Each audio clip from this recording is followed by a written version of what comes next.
Buntag sa tanan. Sa kamay nga buntag kay adlaw nga Domingo. Ug sa maabot nga November 1 to 6, Patriarch Bates moabot sa Hingoog. November 2, Domingo, magmisa siya. Pero dili na misa para sa kalag, kundi it's a Lord's Day. Following Lunes mo na ang misa nato sa adlaw sa mga santos o adlaw sa mga kalag. O kusab, huwag ko magtuo nga mo anhigod siya kay binakog. Gi-cancel man namo ang iyang sitwasyon kay abin ako di manhe, pero he really wants to come, gusto niya mo anhe. Sa among ika-50 katuig sa Kaminyoon, so gusto niya mo anhe, kaya mag-attend. Di maunta ko mo gasto. Pero, it's coming, so magpreparar ta ana ang mga adlaw, 1, 2, o 4, pizza size, mulargo na siya padulong sa Manila. So ato na ibutang sa atong tagsa-tagsa ka kalendaryo. Dili kay mo butang panahon, moingon na dayon tanga, wa mango ko ka preparar, no. Ang pagbisita nato sa menteryo kinahanglan iabante nato na, no? Especially sa Domingo. And also sa 4, mga butpod ang mga pare ug natay mga bisita because of that event. So ang atong pagpreparar mao'y importante kaayo. Okay, since ang atong Pilipinas nga nahiagom sa linog, especially ang bugo sa Cebu, no? Wala exempted adto. Nahiagom to, nahitabo to, both mga Kristohanon o dili Kristohanon. Pero Ginoo taliwala sa nahitabo, the peace ang kalinaw niabot atong mga tao, especially katong hardcore nga mga Christians. They won't be bothered by that. Moabot na kapanahon sa ila. Walay gipili. Lakas ka sa Ginoo o dili ka lakas sa Ginoo. Uban mo atong nga panahon na. But the best thing is ang atong kalinaw o paglaom nga gihatag sa Ginoo kanato. Jesus, our victorious King, iyang nakongker ang kamatayon, ang kahadlok, tanan nga klase nga mga problema nga gi-release sa atong kaaway. Isip mga Kristohan, mahilbaw ta kung kinsa ang atong kontra. In John chapter 10, verse 10, ang kawatan mo anhi aron, pagpangawat, pagpatay, o paglaglag, miani ang Ginoo aron makaboton kitag kinabuhing madagayaon. Which is which? The enemy comes to steal our faith. Wala galing ang atong pagtuo, munang start sa atong problema. The Word of God, the peace, kalinaw, o joy, munang gihatag sa Ginoo kanato. No matter what circumstances and problems nga mabot sa atong kinabuhi, kung naatadana nga pagtuo, that will sustain us in time of sa mga trahedya sa atong kinabuhi. Paunsa man si Satanas nga mukawat sa atong pagtuo? How does Satan steal and kill and destroy? Daghang kaayo siya mga pamaagi, subtle ways, klase-klase, nga porma, kung dili ta aware sa iyang mga pamaagi, muna nga daghang kanato ng hiagom sa dili maayo. We will end up with so many problems sa atong kinabuhi og mao kini makagapos kanato the very essence of our existence. Dili nato madawat o mabuntog o ang kadaugan in believing unless time spent in prayer. Importante ang pagtuo o diha sa pagampo. Ingnara yung tapad, pagsugod og ampo.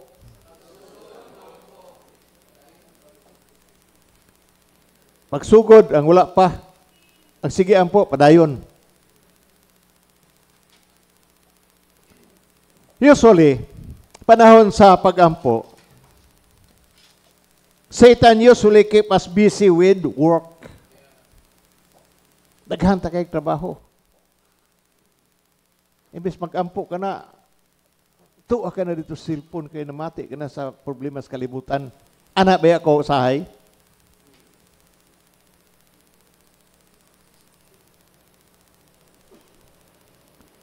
Ang worst enemy ni Satanas nga mangluhod ta og mag-ampo diha kaniya. In 1 Peter chapter 5 verse 8, pag maigmat o pag binantayon kamo kay ang inyong kaaway nga mao ang yawa, naglibot-libot kaninyo sama sa leon nga nangulob nangita og tukbunon. Kung dili ta preparado, wala tay pagtuo, kandidato ka nga tukbon ka. In 1 Thessalonians chapter 5 verse 17, pag-ampo sa tanang panahon. Tanang panahon, naakay problema, naakay sitwasyon, nag-ulka, nag-ingon ang pulong sa Ginoo, pag-ampo sa tanang panahon. Pray continually. Dili ta mamati.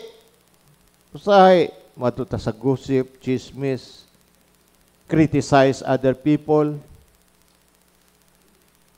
false accusation sa ubang tao. Pray continually. Meaning, ganahan ka og dili, either bad or good times. Thessalonians, 1 Thessalonians 5:18, 5:17, matong ibasa kaniya. O pagpasalamat ka mabisag unsay mudangat kaninyo. Sa nahitabo sa bugwa, pila ra ka nagpasalamat sa Ginoo dadto. Daghan siguro nga gibasol ang Ginoo. Pagpasalamat ka bisag unsay mudangat kaninyo, kini mao ang kabubuton sa Dios nga buhaton ninyo sa ngalan ni Kristo Jesus. This is very strong word. Moingon tayo nga, mura man nag-imposible. No? Mark 11:24, whatsoever things you desire when you pray, believe that you receive them and you shall have them. Prayer number 1, number 2 is to see, is to believe. But believe the word of God. John 17:17, balaan na sila diha sa kamatuoran kay ang imong pulong kamatuoran. Situation in our lives, kung dili mo, wala mo gamot pag-ayo sa itong kinabuhi, dali kita mataranta.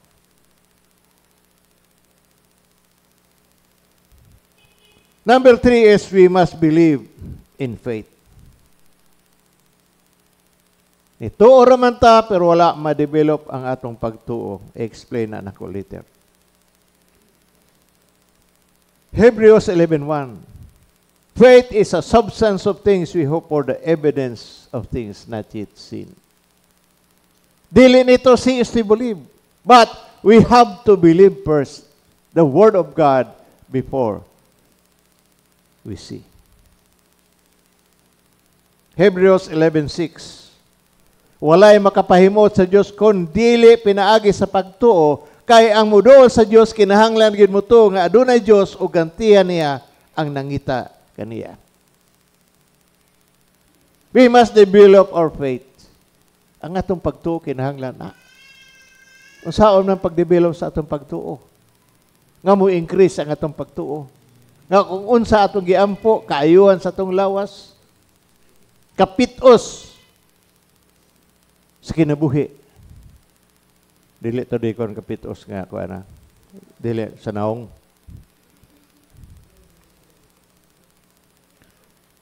Kapitos sa kinabuhi. Our faith will grow by reading and listening the Word of God. Kapila mo maghuna-huna sa pulong sa Ginoo when you have situation in your lives. Walay makapahimot sa Dios kung dili pinagi sa pagtuo. Kay ang moduol sa Dios kinahanglan gayud mo to nga adunay Dios o gantihan niya ang nangita kaniya. God will reward us. Bisag gamay kaayo nga mustard seed. Nothing is impossible with God. Katong dito ko sa Cebu, giingnan ako si Pedro Mascareñas. Oy, Peter. Tagpila man sakyanan diya, Peter. Siya, depende bishop. Pila may imong budget? Iko 200,000 ra. Gano'n siya nga. 200,000 bishop. Murag imposible man na. Kung nga, nothing is impossible with God. Sabot ka, Peter, nothing is impossible with God. Prunset man ko. Kuhit din ko niya. Siya, pagtarong diya, bishop ba? Meaning, wala siya pagtuo. Kung mapalit man ko, pero wala lagi pa sa Ginoo. Muabot yun na. Dili sa wapay niabot nga kwarta, but I believe diha nga dapit nga area. So, in Romans chapter 10, verse 17, busa ang pagtuom nagikan sa pagpamati sa mensahe o ang nabati nagikan sa pulong sa Diyos. Faith cometh by hearing. Unsa? Hearing.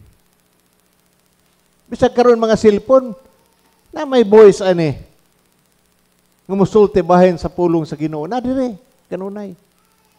Kung dili ka gustong basa, pamati. Busa ang pagtuo nagikan sa pagpamati sa mensahe o ang nabati nagikan sa pulong sa Diyos. How will faith grow stronger sa atong kinabuhi? Pinaagi sa pagpamati sa pulong sa Ginoo. That will develop and increase our faith in God. Kung kanunay ka nagawalo sa mga butang nga dili iya sa Dios, naa kay pagtuo pero dili kabahin sa pagtuo nimo sa Dios. Lahi ing ana nga area. Romans 10:17 busa ang pagtuo nagikan sa pagpamati sa mensahe o mabati nagikan sa pulong sa Dios. Ang mag-alagad sa Diyos, kung wala kay pagtuo, dili gayon pa ka lahutay. You will fail. Especially na ining area sa Hingoog, gano'n na ako nang gisulti. Hingoog City is a graveyard to all ministers. Kung wa kay suportaan why mag-support nimo?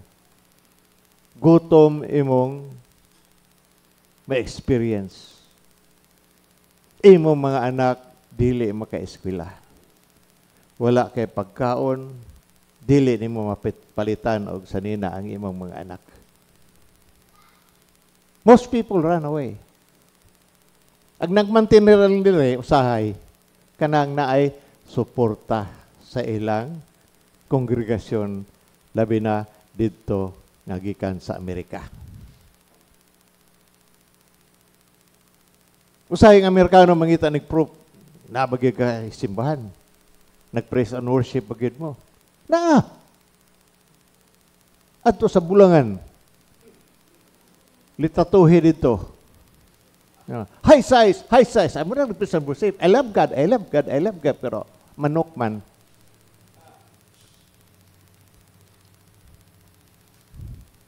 Nakibaw ka anak, inay, pastor, gid mismo nag-istorya sa ako anak. Siya nga, dito lang ko buwangan, pastor.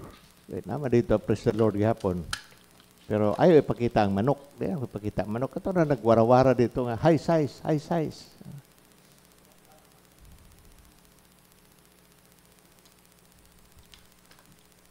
That will not build up our faith. Ang nag-build up ang pagpangilad o ang pagpangawat sa tao para lang mapursu ang iyang pag-alagad sa Ginoo. Gitawag kita sa mag-alagad sa Dios nga puno sa pagtuo. But with our faith will not grow. Ang Ginoo naghatag nato og pagtuo.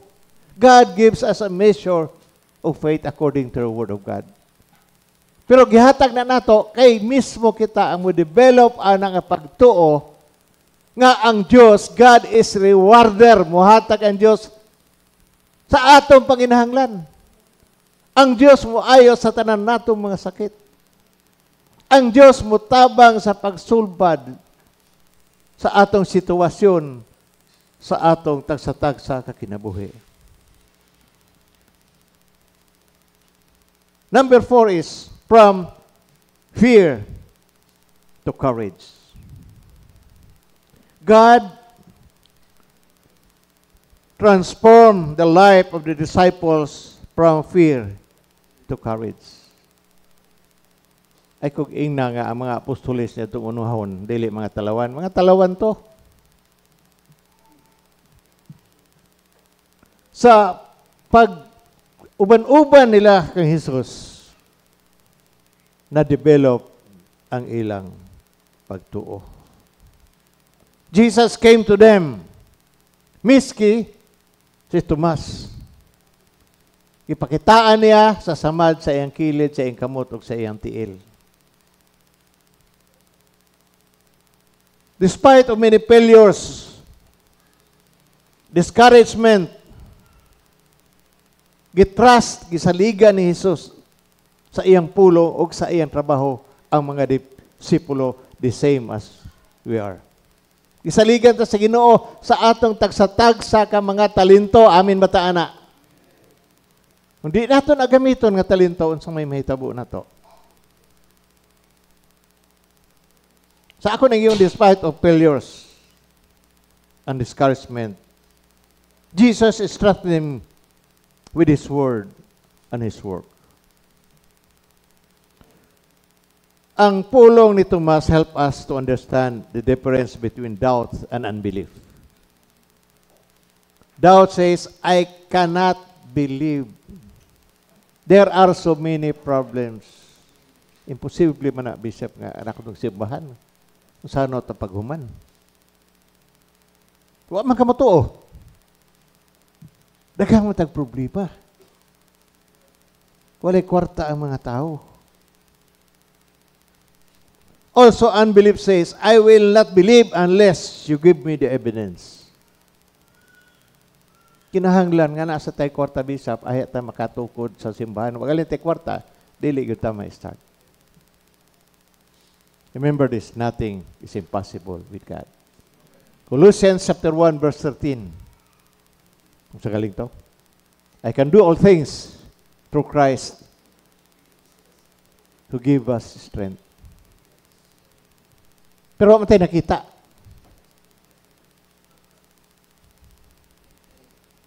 Kaya gusto na ito nga natay kwata, ron sugod, paspas na yung trabaho.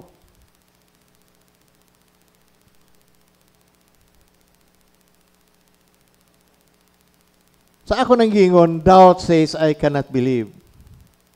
Why? Because there are many problems. Daghang kay problema. And also, unbelief, sa pagtuo says, I will not believe unless you give me the evidence. Thomas believed when he saw Jesus. But also a warning to us. Usay warning ni sa ato. E panahon nga nagpakita si Jesus sa iya mga tinunan dito sa Apirom. Asa man si Tomas. Nya mayabas. Kita usab imbis makabati ta og word that will encourage us and wisdom during Sunday, wasa ka mo simba.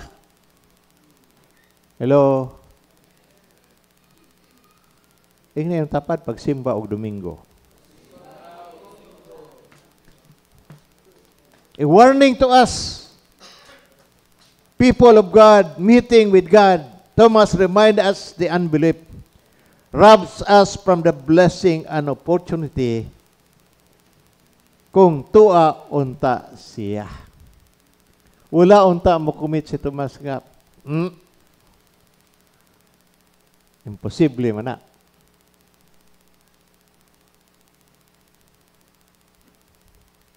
Kung tuwa siya, pagpakita sa Ginoo sa iyang mga kauban, it is necessary to see Jesus in order to believe. Katong mga apostolis, blessed kayo sila. Yet, it was a blessing for the early Christians to see the Lord and know that He was alive. But, that is, wala ito makaluwas nila, nga kita nila ang Ginoo personally. They were saved. Naluwas sila, not seeing things, but believing. Amen ba tana? Tungod sa ilang pagtuo. The emphasis throughout the gospel sa John is believing. Hebrews 11:1, akong ibasa gani, faith is a substance of things we hope for, the evidence of things not yet seen. Hebrews 11:6, without faith, it is impossible to please God. Kini nga lugar sa ingo, kung wala tayo pagtuo, maglisod kita. Why? Because usog kayo ang religious spirit aning lugar. Kaya mong siran nga mawana, sa kita na katulikutan. Katoliko, di kandado, gilabay ang Yahweh. Hindi kinungi mo mabre. But we have to build up the faith that God has given us. God gives us a mission. Itagaan tagsukod sa Ginoo. Di ta makaingon wala ko'y pagtuo. Naay pagtuo, pero ato nang i-develop ang pagtuo. When we believe and trust Jesus, our lives will be transformed. Now, in Luke chapter 8 verse 4 to 11, daghang mga tao nagikan sa kanasuran o nagadto kay Hesus og nakapundok sila. Iyang gisugilon kining sambingaya, may usa ka tawo miadto sa uma aron pagbugas ang mga binhi. Will burst kay tadani. Nga isa nagpugas sa batuon, ang isa sa sampinit, ang last nagpugas sa maayong yuta. Ang uban nahulog sa yuta ng batuon, nung nagturok ni ini, nalaya kay walay tubig sa yuta. Anak gihapon ta. Kung dili nato bisbisan kanunay ang atong kinabuhi sa pulong sa Ginoo, it will die down and we lost our faith in God.